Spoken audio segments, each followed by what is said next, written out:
वंदितु सर्वसिद्धे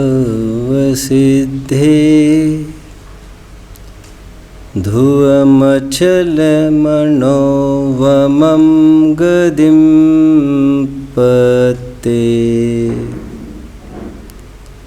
वोच्छामि समय पाहुड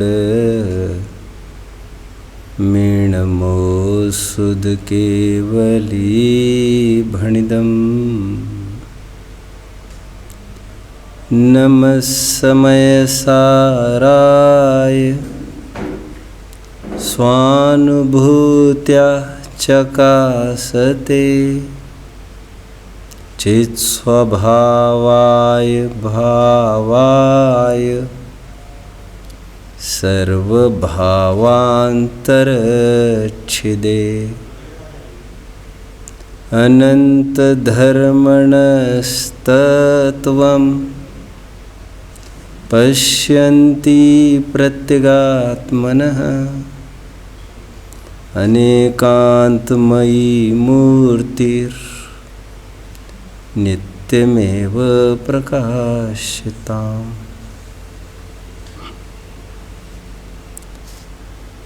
तत्वगवेषी जीवों, आत्म पुरुषार्थी आराधकों, हमारे जीवन मरण का तथा हार जीत का निर्णायक हमारी अपनी मानसिकता हुआ करती है। मन के हारे हार हुई है, मन के जीते जीत सदा। बुढ़ापा कब आता है? आप चिंता करना चालू करें, बुढ़ापा चालू हो जाता है। समय के साथ बुढ़ापे का आना ये वक्त का तकाजा है। मानो ही नहीं तो भला बुढ़ापा क्या चीज़ है। इसलिए मैं कहता हूँ, एक आदमी ने बहुत अच्छी चीज़ लिखी थी अपने टी शर्ट पर आगे, I am not 66 years old, I am just 16 years old with 50 years of experience। जीवन को देखने का अपना दृष्टिकोण, नजरिया पूरा प्रकरण आपको समय सार पूरा मुट्ठी में लेना है, शुद्धात्मा का अनुभव करना है, तो आपको मानसिकता पर ध्यान देना चाहिए।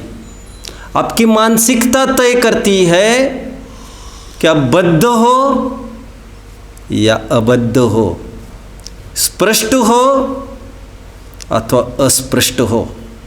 और हर सेक्टर में ऐसा होता है। अपन उदाहरण के रूप में कुछ बातें लेते हैं। नौकर ये कह रहा है मुझे तो यह काम करना पड़ेगा, मैं चाहता तो नहीं हूँ, लेकिन फिर मालिक का जोर है, ज़बरदस्ती है।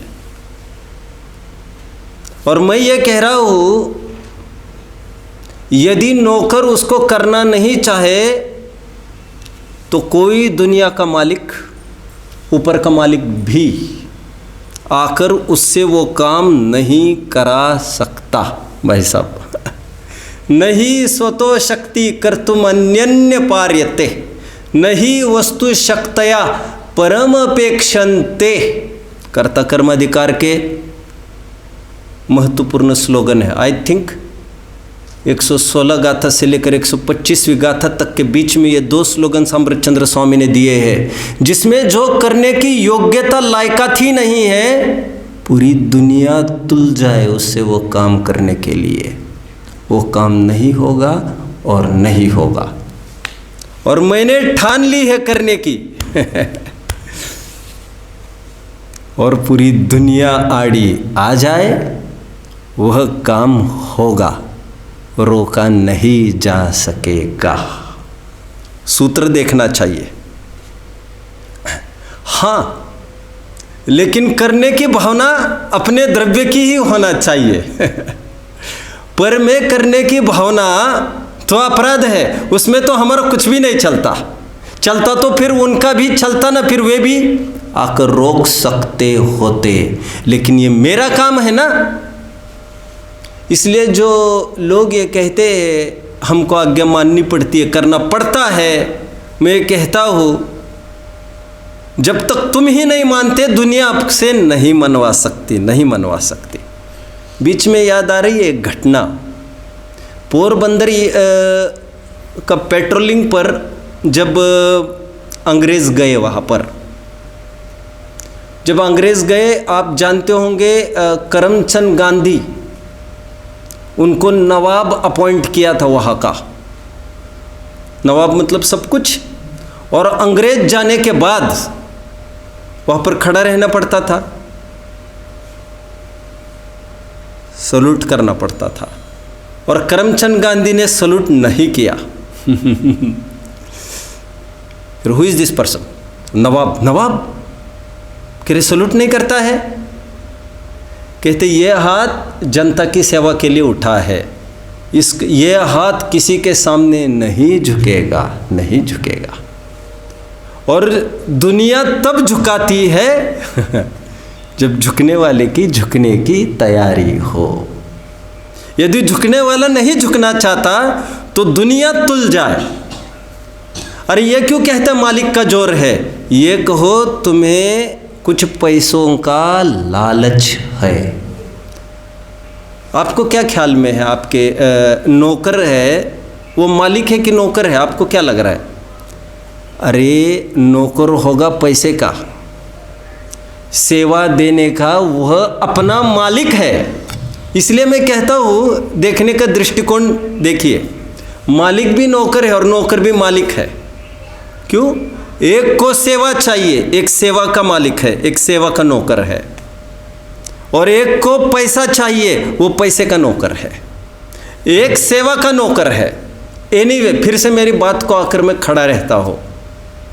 मैं ये कह रहा हूँ यह सब कुछ बातें, हार जीत हो, जीवन मरण हो, यह सब हमारी मान्यता की बातें हैं, मान्यता की। प्रसंग बहुत अच्छा है, जीव बंधा है कि बंधा नहीं है।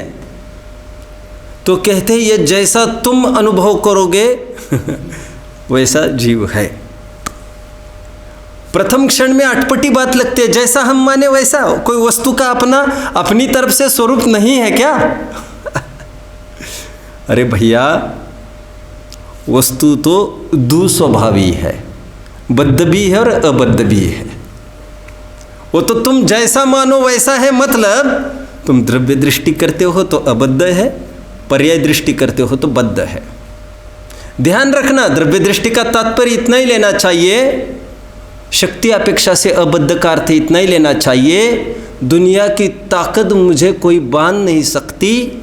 आज मैं बंधन में हूँ वो मेरी ही अपनी वैचारिक कमजोरी को लेकर, ये मेरी अपनी कमजोरी है। एक नारी कैसे बांध सकती है किसी पुरुष को? विष बेल नारी तजी गई योगीश्वरा। काय के लिए दोषारोपण करना किसी पर? काय के लिए दोषारोपण करना? मेनका ने बिगाड़ा विश्वामित्र को, पार्वती ने बिगाड़ा शंकर को, क्यों बदनाम करना आखिर किसी को? और यदि ऐसा बिगाड़ना होता तो स्त्री परिचय क्या चीज है फिर? अबद्ध का तात्पर्य मैं भविष्य में मुक्त होने योग्य हूं, अर्थात बंधन मेरे स्वभाव में नहीं पड़ा है जो मेरी मोक्ष होने की लायकात को भी उखाड़ देवे, ऐसा बंधन मेरे स्वभाव में नहीं पड़ा है। ऊपरी ऊपरी है, ऊपरी ऊपरी। कलश में बहुत अच्छा शब्द आने वाला है आगामी, ऊपरी ऊपरी तरंतो, ऊपरी तरंतो। Let us confirm. अच्छा, कलश में एक अच्छा शब्द आएगा यदि कलश चल पाया तो। ऊपरी तरंतो, यह बद्ध अधिभाव ऊपर ऊपर तैरते हैं, ऊपर ऊपर। स्वभाव के समीप जाकर अनुभव करने वाले को देखो, स्वभाव के समीप जाकर अनुभव करो तो वहाँ पर कोई बंधन दिखाई नहीं देता। बंदर को मटके ने नहीं बांधा है, बंदर को अपनी बंधी हुई मुट्ठी ने बांधा है। मुट्ठी खोले मुक्ति, मुट्ठी बंदी मटके पर आरोपण आ गया चंदन बाला ने, और यह सब अनुभूति करने बंधन के काल में क्या कहा फिर से, अबद्धपने की अनुभूति बंधन के काल में करनी है। पर्याय का बंधन रहते हुए द्रव्य स्वभाव का अहम आना जरूरी है। और प्रसिद्ध उदाहरण दिया जाता है, चंदन बाला को बंधन में डाला, बेड़ियों में जकड़ा है, उसको सिर मुंडाया है उसका, और कई प्रकार की बातें। महावीर को आज 165 दिन हो गए हैं और आहार की कोई विधि नहीं मिल रही है इनको। एक आदिनाथ को भोगना पड़ा और एक महावीर पर नो बताइए है, ये 165 दिन आहार के लिए घूम रहे हैं। कौशाम्बी में रोजाना आ रहे हैं और निराहार हो रहे हैं। विधि नहीं समझ में आ रही, इन्होंने कौन सी अटपटी बात ली है। और आप सब जानते हैं उन्होंने जो अटपटी 4 शर्तें रखी थी वो आज पूर्ति हुई थी। मेरा एक साधारण प्रश्न है आपको, चंदन बाला यदि यह अनुभवती कि मैं बंधन में हूँ, मैं तो अभी बंधन में हूँ, मैं तो अभी बंधन में हूँ, तो वह आहार दे पाती नहीं। बंधन में रहते हुए अटपटा लग रहा है, अटपटा लग रहा है, बंधन में रहते हुए वो ये सोच रही है मैं आहार दूंगी। भगवान के तो क्या, मुनि के आहार दान में मैं निमित्त बनूंगी। अरे तुम कैसे निमित्त बनोगे? अभी तुम तो जकड़ों में जकड़ी हो, तुम कैसे जाओगी? उसने मुक्तिपने की भावना भाई और बंधन टूट गए। बंधन रहते हुए जो स्वयं को अबद्ध देखता है उसके बंधन टूट जाते हैं। ये व्यवहारिक उदाहरण हमारे सामने है। वारिशेन का लो, सुदर्शन का लो, श्रीपाल का लो, मानतुंगाचार्य का लो, हजारों उदाहरण लो, बात एक ही है। जिसने बंधन रहते हुए श्रीपाल को लटकाया जा रहा था, अनुभव कर रहे हैं क्या? अरे जीव को क्या लटकाया जा सकता है? जीव की नब्ज किसके हाथ में हो सकती है? ऐसी अनुभूति पर बाहर के भी संकट विलाते दिख रहे हैं। जिसने स्वयं का स्वरूप अबद्ध माना, अबद्ध मानना मतलब मैं मुक्त होने योग्य हूं। टोडरमल जी ने कहा मैं शुद्ध हूं का क्या तात्पर्य है? शक्ति अपेक्षा शुद्ध मतलब मैं भविष्य में शुद्ध होने योग्य हूं, ऐसा मान। पर्याय का बंधन होते हुए भी वह त्रिकाल स्वरूप नहीं है, स्वभाव में प्रवेश नहीं कर गया। अक्सर हम लोग कहते हैं अभी शादी हो गया, आप क्या कर सकते हैं, अब ये बहु तो हमारा चला गया। अक्सर लोग ये समझते हैं कि अभी तो हमें बच्चों को भी पालना बहुत, अभी कैसे फंस गए भैया, बहुत अच्छा है तुमने ब्रह्मचर्य ले लिया, बहुत अच्छा है भैया, बहुत अच्छा है। और ऐसी ही हीन भावना में दबकर अपना आया हुआ सुंदर अवसर भी गंवा देते हैं ये लोग। वे इस बात को भूल जाते हैं चौथा और पांचवा गुणस्थान शादीशुदा वालों के होने का ही राजमार्ग है। बात बाकी आप ग्रंथ उठाकर देखो तो आपको बाल ब्रह्मचर्य का कोई पद नहीं मिलेगा, बाल ब्रह्मचारी पने का पद नहीं मिलेगा। और 24 में से यदि आप 5 छाट निकालो पंचबाल यति के नाम पर तो वह हुंडाव सर्पिणी का एक काल दोष है। बात बाकी नियम यही है, चाचा पैपे के बीच में, प्रतिकूलताओं के बीच में, रहट चलते के बीच में आपको आपके घोड़े को पानी पिलाना है। जितने जन ने भी सम्यक तो किया है, घबराओ मत, जिन्होंने भी प्रतिमाएं अंगीकारी है, नैष्टिक श्रावक बने हैं, प्रथम द्वितीय तृतीय चतुर्थ आदि 8 9वीं प्रतिमा तक जिन्होंने किया है, वे घर में रहकर सामने पत्नी रहते हुए, सामने बच्चे रहते हुए ही किया है। ये तो बहुत अपवाद मार्ग है, हजारों करोड़ों में एक आध मार्ग है, शादी नहीं की और हो गए मुनि भी। अपवाद केसेस है। लगभग केसेस शादी करने के बाद क्रमिक विकास, चौथा गुणस्थान, पांचवा और फिर मुनियावस्था, ऐसा ही होता है। प्रतिकूलताओं को कोसने वालों को कार्य की उपलब्धियां नहीं हुआ करती है। नीतिकार ने यहाँ तक लिखा, श्रेयांसी बहुविज्ञानी। अच्छा शत्रचूड़ामणि, अच्छा काम करना है, विघ्नाए बिना काम होगा ही नहीं। उछलता हुआ समुद्र ही एक नाविक को जन्म देता है।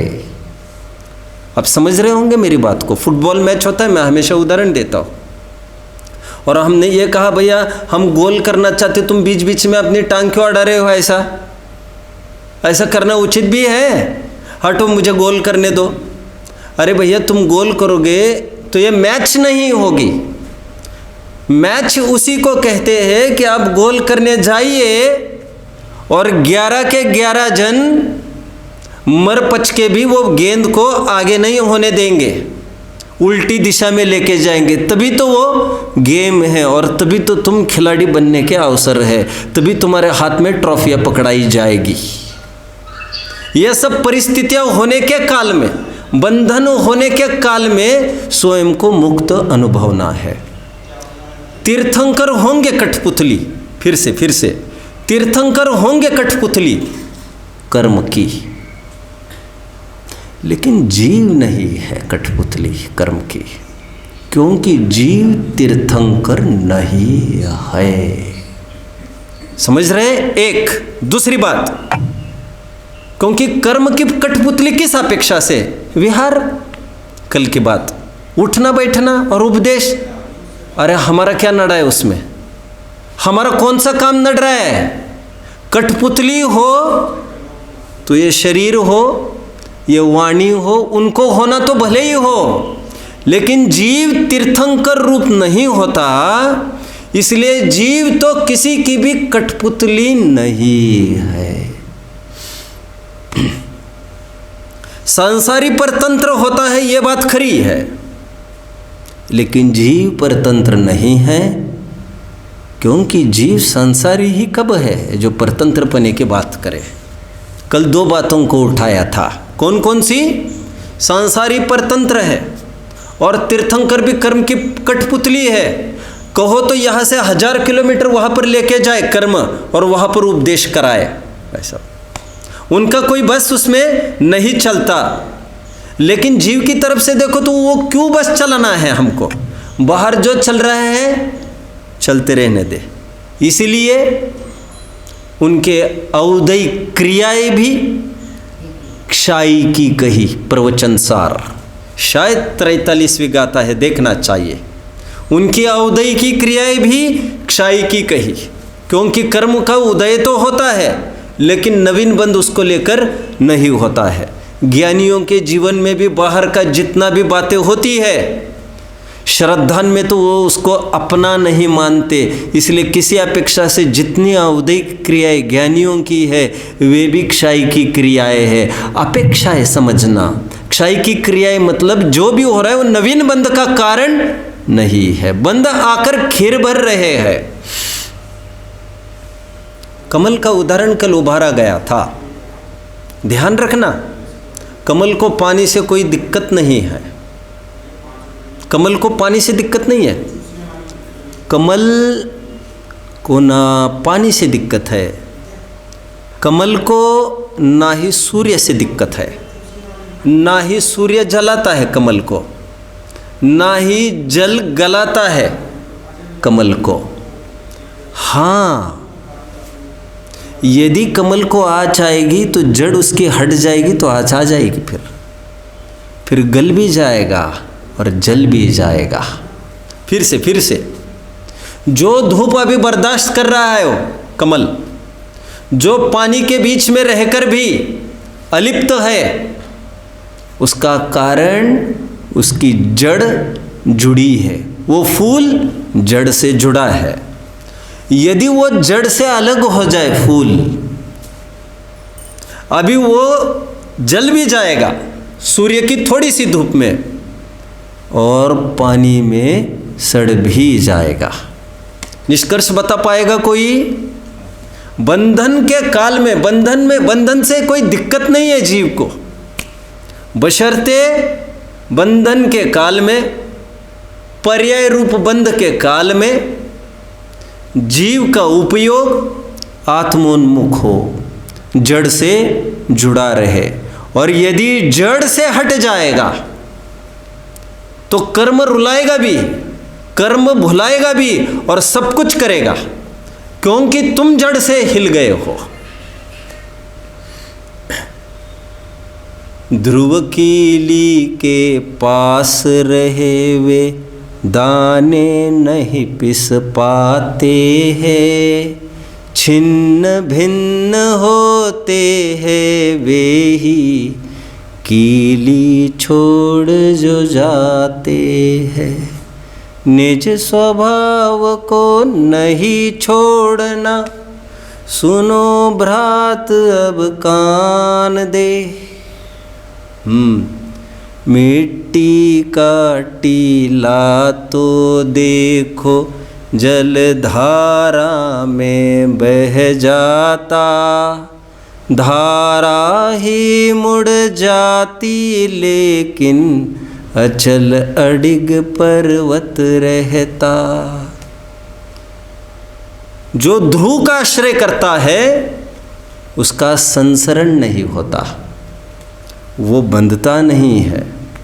पर्याय का सब तमाशा नाटक चलते हुए भी वो स्वयं को इन सब नाटकों का तमाशगीर देखता है।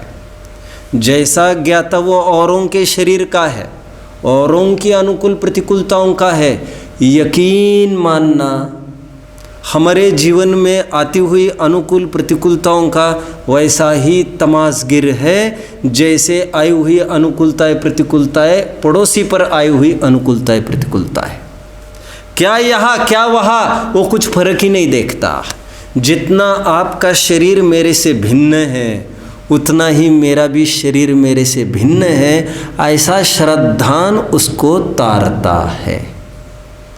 ज्ञान होना बात अलग है, ज्ञान उसको बराबर है, ये मेरा शरीर ये आपका शरीर, तभी तो उपचार इसका करता है, औरों का नहीं करता है। वो भ्रमित नहीं हुआ है, दृढ़ श्रद्धा नहीं भर हुआ है। आगे बढ़ते हैं। कल हमने अबद्ध अस्पृष्ट का बोल देखा। निष्कर्ष इतना ही है, कोई भी प्रतिकूलता हमें बांधने वाली नहीं है।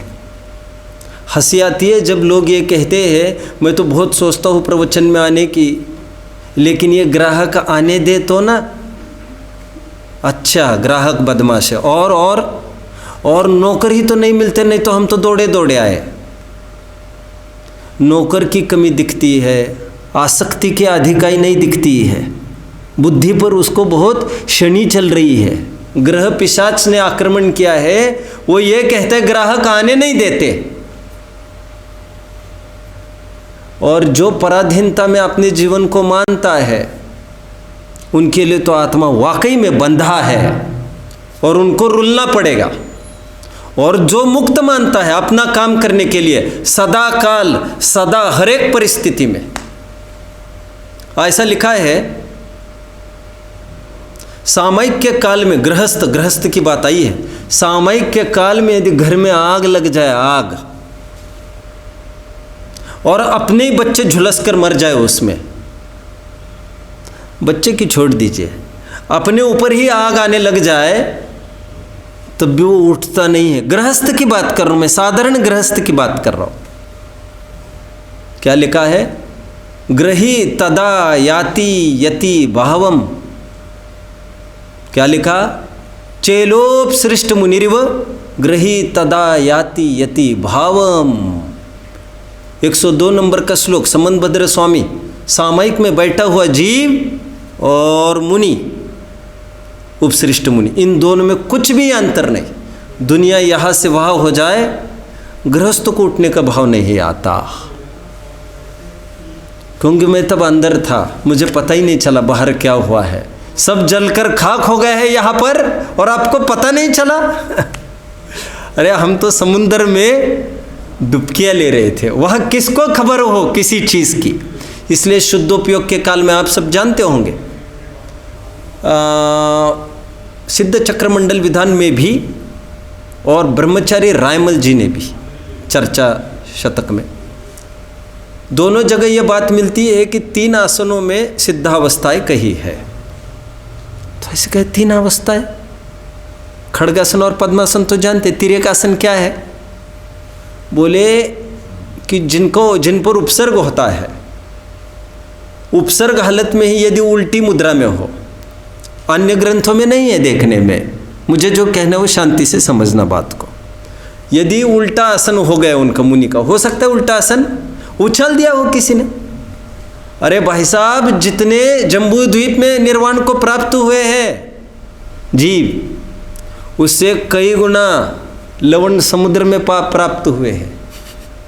देखना पड़ेगा इसको फिर से। लवण समुद्र में और फिर धातकी खंड द्वीप में तो हुए ही है, कालो दधी समुद्र में भी, समुद्र में भी असंख्यात असंख्यात नहीं अनंत अनंत जीव कैसे मुक्त हो गए।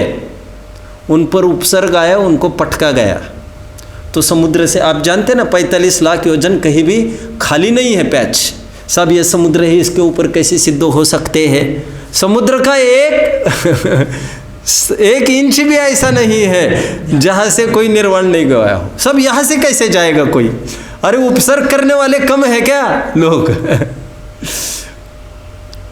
जब हम अपने अंदर रहते हैं तो बाहर की परिस्थितियां मायने नहीं रखी जाती।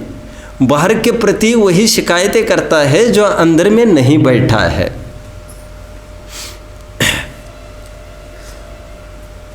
आचार्य देव की तो बहुत अच्छी टोन है, इस टोन से तो थोड़ा सा वाकिफ होना चाहिए। क्रोध क्यों आया? पूछिए आचार्य को, क्रोध क्यों आया इस आदमी को? उस आदमी को पूछो पहले, क्रोध क्यों आया? साहब इन्होंने उंगली बाहर की तरफ, 4 उंगली अपनी तरफ, क्या उंगली उसकी एक बाहर, इन्होंने गाली दी। इन्होंने आज मेरा नाम लिया नहीं मंच से। नाम लिया तो आपत्ति, नहीं लिया तो आपत्ति। गुस्सा आने वाले को क्या है? बाद में लिया तो आपत्ति, नाम भूल गए तो आपत्ति, महामहिम आदि विशेषण नहीं जोड़े तो आपत्ति, सचिन आ रहा है तो आपत्ति, और एक विशेषण जोड़ा तो आपत्ति, क्योंकि औरों को 2 विशेषण जोड़े। दुखी होने के लिए कितने रास्ते हैं। विकृत मन ये सब रास्ते ढूंढ लेता है। गुस्सा क्यों आया? इनके कारण। आचार्यों को पूछो इसको गुस्सा क्यों नहीं आया? 276वीं गाथा की टीका होना चाहिए आत्मख्याति की। शुद्ध स्वभावात् प्रत्यवमानात् एव रागादिभिः परिणम्यते। फिर से इसको गुस्सा क्यों आया? सिंपल, गुस्सा क्यों आया? कहते शुद्ध स्वभाव में नहीं रहा इसलिए गुस्सा आया। किसी का भी उत्तर वे बाहर से देते ही नहीं। अच्छा, मैं आपको प्रश्न पूछता हूँ, हमेशा ही पूछता हूँ एक प्रश्न। हमने कहा तुम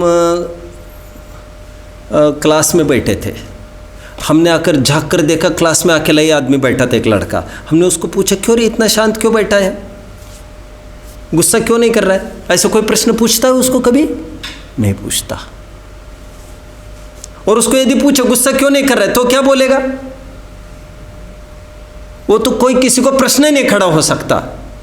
जब पूछा गया गुस्सा क्यों होता है तो पर की तरफ से बात करता है। और आज जब हमने पूछा कि गुस्सा क्यों नहीं करता तो वो क्या ये कारण देगा? क्या करे, कोई गाली नहीं देता तो कैसे मैं गुस्सा करूं? जब शांत रहने का कारण पराश्रित नहीं दिया जाता तो अशांति का कारण पराश्रित क्यों दिया जा रहा है? आचार्य देव ये कहते हैं कि गुस्सा क्यों उत्पन्न हुआ? शुद्ध स्वभाव में नहीं रहा इसलिए गुस्सा उत्पन्न हुआ। लोभ आदि क्यों हुआ? शुद्ध स्वभाव में नहीं रहा इसलिए हुआ। एक ही उत्तर है उनका, एक ही उत्तर, शुद्ध स्वभावात् प्रत्यवमानात् एव। शुद्ध स्वभाव से चिक गया तो रागादि रूप परिणाम गया, खत्म। अबद्ध स्पृष्ट का एक पद कल चला, उसका निष्कर्ष इतना, जैसा मैंने कहा हार जीत और जीवन मरण सब मान्यता के खेल है। ये बंधा अथवा अबंधा ये सब मान्यता के खेल है। आप ये मानो मैं मुक्त हो सकता हूँ, इसका मतलब आपने स्वयं को अबद्ध अनुभवा है। और ये मानिए आज भी कोई शरीर, कोई काल, कोई आहार, कोई संग नहीं है इसलिए मुनि नहीं हो पा रही है, ऐसा ये कोई बात नहीं। खरी साधना अपने अंदर से हुआ करती है। एक बार एक बात आई थी, एक मुनि को किसी ने कहा हम आपके पीछे का मंडल ले लेंगे। अरे पीछे का मंडल कोई हमारा मुनिपना है क्या? तुम क्या क्या ले जाओगे और हमारा मुनिपना डिगा पाओगे तुम? हमारे धर्म हमारे आश्रय से पलते हैं। हमारा धर्म बाह्य वस्तु के आश्रय से नहीं पलता है।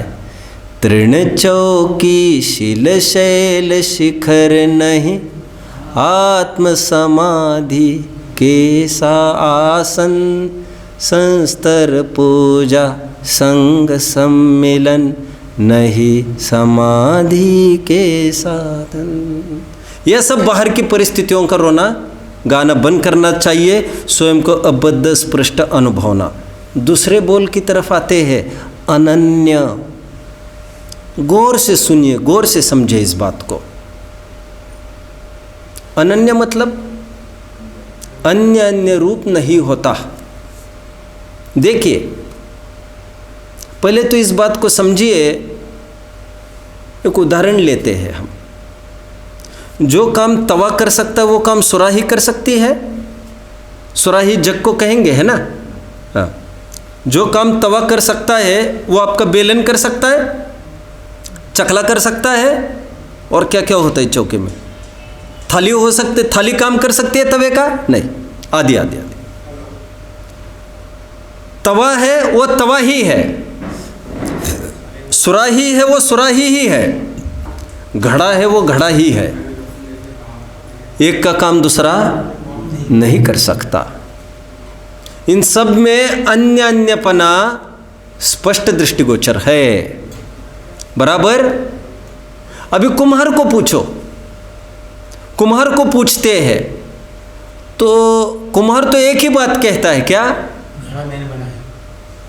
कुम्हार तो कहता है आप सुराही कहो तवा कहो ये तो आप आपकी जानो, मेरे हिसाब से ये सब मिट्टी है। उसने मिट्टी लाई कहीं से, रोंदने लग गया, लोंदा बनाया, पहले रोंदने लग गया। खूब रोंद रोंद कर जैसे ही चक्र घुमाया उसने दंड से, पीछे से आकर उस आदमी ने कहा ऐसा माफ़ करना, हमारा प्लान कैंसिल हो गया है। तो हमें घड़ा नहीं चाहिए, हमको सुराही चाहिए। जरा सा मुस्कुरा देगा वो, कोई चक्र नहीं रोकेगा उसका अपना। एक ही बात है, हाथ ऐसे नहीं, हम ऐसे ऐसे कर लेंगे, अभी वो घड़े की जगह सुराही हो जाएगी। हमारे लिए तो सब एक ही बात है। एक मिट्टी की तरफ से देखो तो ये सब अनन्य है, ये सब एक है। रद्दी वाले को पूछो, रद्दी वाले को ये क्या है ये सब दुकान में? एक शब्द में बोलो, बोलो भाई साहब। रद्दी, रद्दी। हम अंदर गए और एक तरफ हमने कुछ ऐसा भी देखा, अब वो कहने को भी थोड़ा संकोच हो रहा है, क्योंकि समय सार क्या देता, इतने नालायक तो नहीं हो सकते। हाँ, जिन्होंने पढ़ाई नहीं हो वे लोग ऐसा हो सकते हैं। कोने में हमने देखा कुछ अच्छा साहित्य दिख गया धर्म का, ये छटने हम कर रहे हैं, हे ये यहाँ से कैसे आ गया, यहाँ कैसे आ गया? आप समझ रहे मेरी बात को? आज हम फर्क कर रहे कि ये साहित्य है और ये रद्दी है, लेकिन रद्दी वाले के लिए ये सब रद्दी है। मैं और आगे की बात कहूँ, जिसको स्वाध्याय की रुचि नहीं है उसके लिए सब रद्दी ही है, कोई रद्दी वाले दुकान की बात नहीं है। क्योंकि रद्दी वाले के पास तो बाद में आई, देने वाले ने उसको रद्दी समझकर ही तो दी है, कि साहित्य समझकर दिया होगा, पूछ कर दिया होगा उसको, सब इसको थोड़ा ऊंचे स्थान पर रखना, ऐसा दिया होगा। हमारी अनुपयोगिता उसको रद्दी सिद्ध कर रही है। हमारे घर में जितनी जिनवानियाँ हैं अलमारियों में और हम उसको पढ़ नहीं रहे हैं, मैं कहना नहीं चाहता, बर्दाश्त नहीं कर पाएंगे। आपकी नज़र में, मेरी नहीं, मेरी नज़र, आपकी नज़र में वो रद्दी से बढ़कर और कुछ नहीं है, धूल फटकाने के काम का है। यदि भावना उपयोग में नहीं आई तो रद्दी है। हाँ, उपयोग में नहीं ली तो रद्दी है। बराबर बराबर। और यदि भावना हो अंदर में कि पढ़ना तो है, अब इसके बाद उसको पढ़ेंगे, उसके बाद ये सब पढ़ना है, तो जब तक भावना जिंदा है तब तक यह सब साहित्य है। बराबर बराबर। भावना की बात है, भावना की। मेरे कहने का बात तात्पर्य है। और मुनियों को जाकर पूछो, मुनियों को कहेंगे ये रद्दी है, ये सब। अभी जिनवानी की बात नहीं कर रहा हूँ, ये तो सब रद्दी है ही। कह रही ये क्या है? ये लाल पत्ता। साहब ये 2000 की नोट है, ज़रा तमीज़ से बोलिए, ये क्या है? हरा पत्ता। उनके लिए तो ये सब रद्दी है, सब रद्दी है। आप सब समझ रहे मेरी बात को? जिनवानी तो भगवान है, भगवान। रुचि का विषय। बराबर, रुचि और रुचि का विषय। मुझे अभी कहना ये है, अनन्य का बोल चल रहा है। पहले आप ये समझिए, अनन्य ये अन्य का विलोम है, विलोम, ऑपोजिट वर्ड। आप लोग एक रूल जानते होंगे, जब कोई विलोम बनाना हो हमको, तो यदि स्वर से चालू होता है शब्द तो उसको अन जोड़ा जाता है। यदि व्यंजन से चालू होता है तो उसको अ जोड़कर उसका विलोम किया जाता है। जैसे ज्ञान, अज्ञान। लेकिन एकांत ए से चालू हुआ तो उसका अन एकांत करेंगे। उसी प्रकार अन्य, अनन्य, जो अन्य नहीं वो अनन्य। कहते हैं कि इनको मिट्टी की तरफ से देखो तो ये सब अनन्य है, लेकिन तवा, झाड़ी, घड़ा की तरफ से देखो तो सब अन्य अन्य है। एक का काम दूसरा नहीं कर सकता। जहाँ तवा चाहिए वहाँ पर तवा ही चाहिए। जहाँ काम आवे सुई, कहा करे तलवार। जहाँ जिसका काम आएगा वही आएगा। व्यवहारिकता में काम देखा जाता है, इसलिए अन्य अन्यपना ये व्यवहार दृष्टि से है और वो व्यवहार का सत्य है। लेकिन आप निश्चय दृष्टि से देखिए तो यह सब मिट्टी है, सब मिट्टी है। वहाँ पर देखने पर यह शरीर भी क्या दिख रहा है? मिट्टी मिट्टी में मिल गई। हाँ, अभी बोला था। ठीक है, मिट्टी मिट्टी में मिल गई तो ये भी मिट्टी ही दिख रही है हमको। तो द्रव्य दृष्टि से देखो तो, तत्व दृष्टि से देखो तो। आगे बात करते हैं। अनन्य का बोल देकर इस उदाहरण को बोल के आचार्य देव एक बात कहते हैं। आचार्य देव कहते हैं नारक आकार, मनुष्य आकार, तिर्यंच आकार देखो तो अन्य अन्यपना सत्यार्थ है, भूतार्थ है। लेकिन स्वभाव के समीप जाकर अनुभव करने पर ये मनुष्य आकार आदि ये सब अभूतार्थ है। उनमें एक आकार, एक चैतन्य का जो आकार है वो भूतार्थ है, भूतार्थ है। मैं थोड़ा इसको पढ़ता हूँ फिर समझाता हूँ मैं आपको। ध्यान रखना एक बात का। पहले बोल में यह कहा जा रहा था कि बद्ध स्पृष्ट से भिन्न है, लेकिन यहाँ पर मनुष्य आदि आकार से भिन्न नहीं बोल रहे हैं, उनमें एक आकार बोल रहे हैं। वहाँ पर भिन्न और यहाँ एक आकार। ये पहले मैंने ध्यान आकर्षित किया, स्पष्टीकरण में अभी करूँगा, पहले पढ़ लेते हैं हम। आइए जल्दी दूसरे बोल का थोड़ा स्पष्टीकरण एक बार गाथा का पाठ कर लेते हैं। जो पस्सदि अपाणम अबद्धपुट्ठम अनन्यम नियतम अविशेषम संयुक्तम तम शुद्धनयम वियानी। मैं गाथार्थ पढ़ता हूँ, मेरे हिसाब से पढ़िए जरा। जो ने आत्मा को अन्यत्व रहित देखता है उसे हे शिष्य तू शुद्ध ने जान। टीका पढ़ता हूँ, टीका कांश।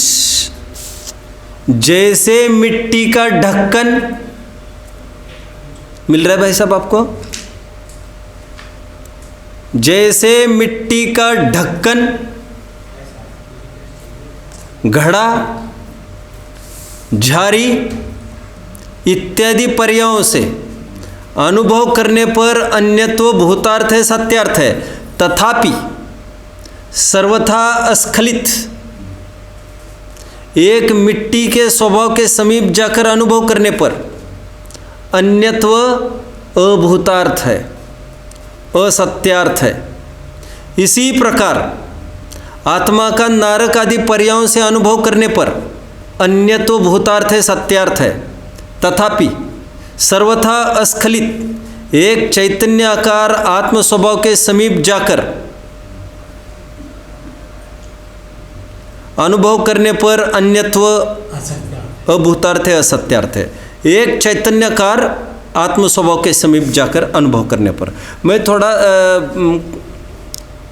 टेक्निकल बात करूंगा, थोड़ा इसको थोड़ा पहचाना। सत्यार्थ है वही असत्यार्थ है। हाँ, जिसको सत्यार्थ है वही उसी वस्तु को एक तरफ से देखने पर, व्यवहार से देखने पर वो भूतार्थ है, अन्यपना। निश्चय से देखने पर अन्यपना अभूतार्थ है और अनन्यपना भूतार्थ है। देखने का दृष्टिकोण हमें कहाँ से देखना है? आगे विशेषता देखते हैं तो व्यग्रता होती है। गोरा काला देखेंगे, व्यग्रता होगी, अच्छा बुरा का भावना खड़ी होगी। और एक चमड़ी देखेंगे, एक पना देखेंगे तो राग द्वेष नहीं होगा। साम्य भाव का आधार समानता हुआ करता है, व्यग्रता का आधार विशेषता हुआ करता है। इसलिए एक समान देखने का अभ्यास होना चाहिए। यूनिफॉर्म की जो पद्धति स्कूलों में चालू हुई, यूनिफॉर्म होता है ना, सबको एक ही कोड, वाई, क्योंकि अमीर का आएगा, गरीब का आएगा, किसी को हीन दीन भाव बड़प्पन नहीं आना चाहिए। यहाँ पर सभी जन विद्यार्थी है। करोड़पति के घर का भी आएगा, वो कॉलर नहीं ऐंठता बैठे। हल्का आएगा कोई, उसको ये नहीं लगे मेरे पापा ने कुछ नहीं दिया। सबको एक बराबर, कोई राग द्वेष का काम नहीं। ये यूनिफॉर्मनेस सबके स्वभाव में पड़ा है। कोई पुरुष स्त्री भी नहीं है, क्योंकि स्त्री देखेंगे तो हीनपना आ जाएगा, पुरुषपना देखेंगे तो बड़प्पन जागृत हो जाएगा। और पर्याश्रित देखा और राग द्वेष चालू हो गया। समाधि तंत्र का बहुत ही अच्छा छंद है। अचेतनम इदम दृश्य मदृश्य चेतनोपिय। क्या कहा? जितना भी दृश्य है वो सब अचेतन है, और जो चेतन है वो तो अदृश्य है। क्व रुष्यामि क्व तुष्यामि माध्यस्थोयम भवाम्यहम। अभी किसके प्रति राग करो और किसके प्रति द्वेष करो? आप समझ रहे बात को? क्व रुष्यामि क्व तुष्यामि, किसके प्रति राग करूं, किसके प्रति द्वेष करूं? क्योंकि जो जो भी दिखता है वो सब पुद्गल दिखता है, और चेतन है वो तो दिखता नहीं है। आगे क्या क्या कह रहा था मैं? हाँ, टेक्निकल बात करूंगा थोड़ी सी। अबद्ध पुट्ठ में पर द्रव्य से भिन्नता दिखाई, अनन्य बोल में पर क्षेत्र से भिन्नता दिखाई जा रही है। फिर से पर क्षेत्र का तात्पर्य पर द्रव्य का क्षेत्र ऐसा नहीं। अपने ही आत्मा में जो भेद देखा हमने प्रदेशों की अपेक्षा, ये मनुष्य आकार, ये नारक आकार, इसको मैं पर क्षेत्र कह रहा हूँ, इसको पर क्षेत्र कह रहा हूँ। पहले में पर द्रव्य का हेता दिखाई, पर द्रव्य से भिन्नता। दूसरे में पर क्षेत्र से भिन्नता दिखाई जा रही है, क्षेत्र से संबंधित बात की जा रही है। पर क्षेत्र मतलब पर द्रव्य का क्षेत्र नहीं, स्वयं को ही अनेक अनेक आकार रूप मानना वह पर क्षेत्र, और स्वयं को एक आकार मानना वह स्वक्षेत्र। और स्वद्रव्य, स्वक्षेत्र, स्वकाल, स्वभावात्मक वस्तु वह दृष्टि का विषय है। और पर द्रव्य, पर क्षेत्र, पर काल, पर भावों से भिन्न स्वयं को अनुभवना है। और देखिए तो स्वक्षेत्र क्या आएगा? क्योंकि जब मनुष्य आकार, तिर्यंश आकार देखते हैं तो व्यग्रता होती है। मैंने आपको कहा होगा, भाई साहब तो सब जानते हैं, मैं पहले सामायिक करने लग गया था, बहुत प्रारंभ की बात है। तो सामायिक के काल में मुझे एक तकलीफ बहुत हुई। प्रारंभ में मैं जब आत्मा को अनुभवने बैठता था तो मैं समझता था देह पमाणु। आत्मा कैसा कहा है? द्रव्य संग्रह, देह पमाणु। तो फिर मैं आत्मा को ऐसा अनुभव करता था कि ये इस आकार प्रमाण है, 5-6 फुट का जो भी होगा। फिर ये आत्म प्रदेश पूरे हाथ में, पूरे पैर में ऐसे ऐसे फैले, ऐसे आत्मा का मैं अनुभव करने का असफल प्रयास करता था। फिर बाद में मुझे एक दिन एक विकल्प आया, कुत्ते को भी अनुभूति होती है, कुत्ते को भी अनुभूति होती है, महामत्स्य को भी अनुभूति होती है। महामत्स्य को तो पता ही नहीं, अपन तो दर्पण में पीछे मुड़ मुड़ के देख लेते हैं हमारा आकार प्रकार क्या है। तो मुझे लगा यार ये तिर्यंच कैसे करते होंगे, उन्होंने तो कभी दर्पण ही नहीं देखा, वे अपना आकार कैसे अनुभवते होंगे, पंचम गुण स्थान कैसे होता होगा आखिर। फिर मुझे एक दिन और एक टेंशन हो गई, मुझे लगा अंधे क्या करते होंगे, अपना आकार कैसे अनुभवते होंगे। फिर तीसरे दिन और एक टेंशन हुई, देह परमाणु कहा तो जब समुद्घात होता है तो समुद्घात के काल में स्वयं को कैसा अनुभवते होंगे। अब सब समझ रहे ना मेरी बात को। आगे बढ़ता गया और एक समस्या आ गई प्रायोगिक। मैंने सोचा आत्म प्रदेश तो हर समय में, क्या शब्द है द्रव्य संग्रह का, अणुगुरु देह परमाणु। क्या कहा, अणुगुरु। अणुगुरु मतलब छोटा बड़ा, चिंटी में गए, चिंटी के आकार का, वहाँ गए वहाँ के आकार का। और जो बच्चा है जो अभी पूर्व पर्याय पूरी करके आगे के पर्याय में गया है, गर्भ में है,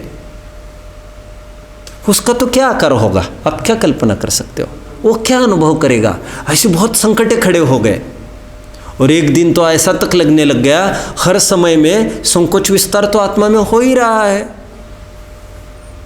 हम सांस ले रहे हैं ना, एक एक सांस, उस एक एक श्वास में भी आत्म प्रदेश, शरीर घटता बढ़ता है और आत्म प्रदेश भी घट बढ़ रहे हैं। ऐसे तो रोज हमको तराजू पर चढ़ना पड़ेगा, ऐसे तो रोज हमको नापना पड़ेगा, नहीं तो मिथ्या अनुभूति होगी हमारी। ऐसा बहुत टाइम तक मैं इसमें ग्रस्त रहा इस समस्या को लेकर, क्योंकि मैं ये सोचता था स्वयं को कैसे अनुभवना, तो देह प्रमाण अनुभवना। लेकिन देह प्रमाण अनुभवना ये व्यावहारिक कथन है, और ऐसा व्यावहारिक कथन करने से सम्यक तो नहीं होता है। तो कैसे अनुभवना, तो करें ना ही मनुष्य आकार, तिर्यंश, देवगति आकार, ये आकार रूप नहीं अनुभवना। तो कौन से आकार, एक स्थायी भाव होता है दृष्टि का विषय। वो स्थायी भाव कौन सा, असंख्यात प्रदेशी। आगे बढ़ू थोड़ा, असंख्यात प्रदेश में भी असंख्यात प्रदेश वाला कहा तब तो भेद हो ही गया, असंख्यात प्रदेशी कहा तो भले अभेद तो हो गया, लेकिन असंख्यात प्रदेशी कहने पर भले अभेद हो गए, लेकिन असंख्यात दिमाग में इतना चलता है कि अभी भी भेद ही दिखता है। तो आचार्य ने यहाँ तक कह दिया अनाकार। क्या कह दिया, आत्मा को कोई आकार ही नहीं, जा तो देख ही मत, अभी इस दृष्टि से तुम देखो ही मत। और ऐसा तक बोल रहे हैं चैतन्याकार। क्या शब्द का प्रयोग किया आचार्य देव ने, चैतन्याकार। मुझे समाधान यहाँ से हो गया। जिस दिन मैं ये टीका पढ़ने बैठा, मुझे ये ख्याल में आया आचार्य देव और कोई बात नहीं करके इसको उभार रहे हैं, और वे ये कह रहे हैं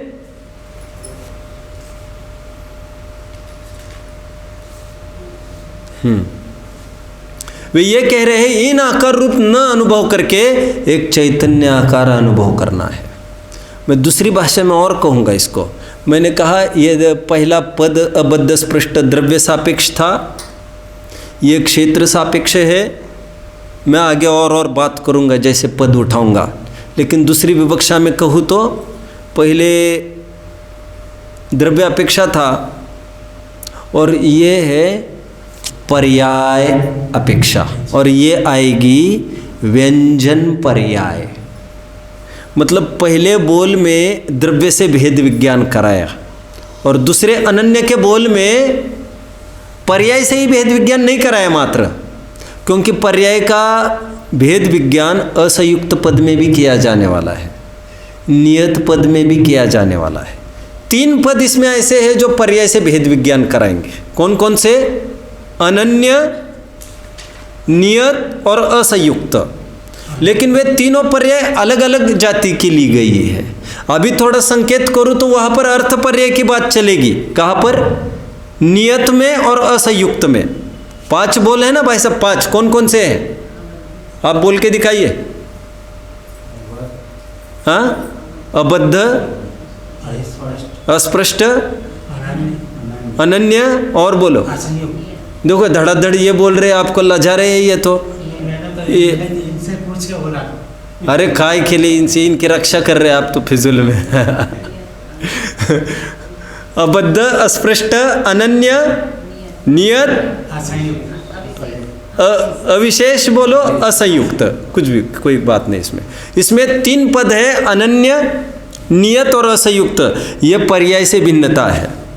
अविशेष है, गुणों से भिन्नता है, गुण भेद से। और पहला में द्रव्य से।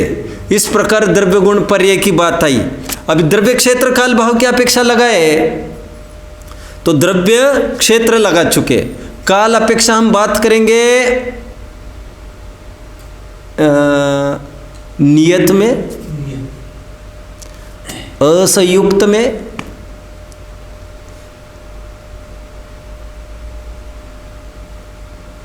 इसको भले ही पर्याय होने पर भी हमने 2 टुकड़े किए। समझिए आप, हमने पहली विवक्षा में तीनों को पर्याय में डाला था भाई साहब, लेकिन यहाँ पर दूसरी शैली में हम ऐसा नहीं कर रहे हैं। दोनों को तो हम डाल रहे हैं काल में और एक को डाल रहे हैं क्षेत्र में। किसको?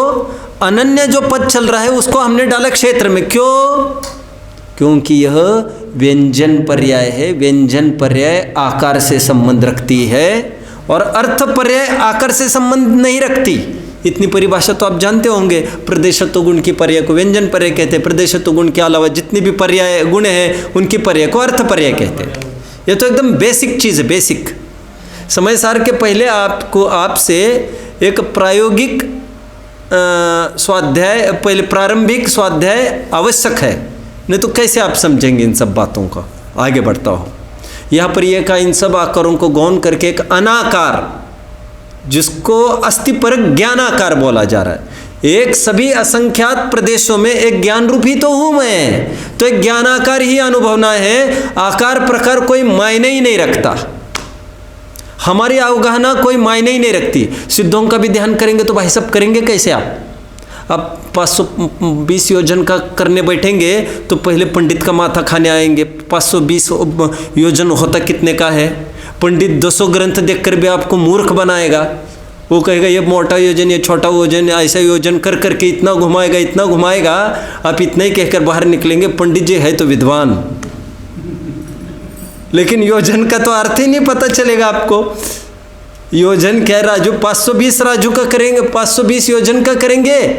एक तो 3.5 हाथ वाले भी सिद्ध होते हैं, आप जानते होंगे। तो किनका करना, इसमें तो खिचड़ी हो जाएगी। और फिर वो तो उनका ध्यान होगा ना, आपका कहाँ होगा? और हमारा करना सिद्धावस्था को तो हमें तो पता ही नहीं है अभी हमारा क्या आकार होगा तब। तो इसीलिए आकार से दृष्टि हटाकर इस फिगर से, शेप से एक ज्ञानाकार में लाया है, एक ज्ञान स्वाभाविक की तरफ संकेत किया है। मतलब ये कोई आकार दिमाग में नहीं लेना है।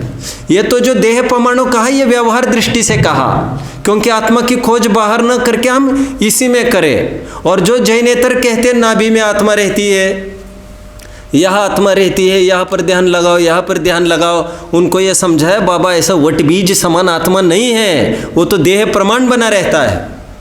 अपेक्षा है अनन्य बोल कंप्लीट, नियत बोल वैसे कल ही चलेगा।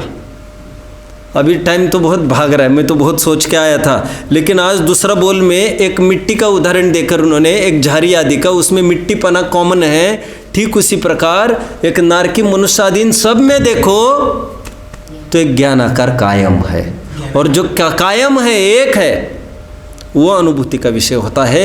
अनेक आकार अनुभूति का विषय नहीं होता है।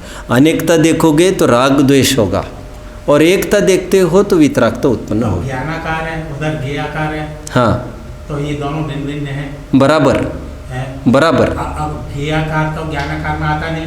बराबर।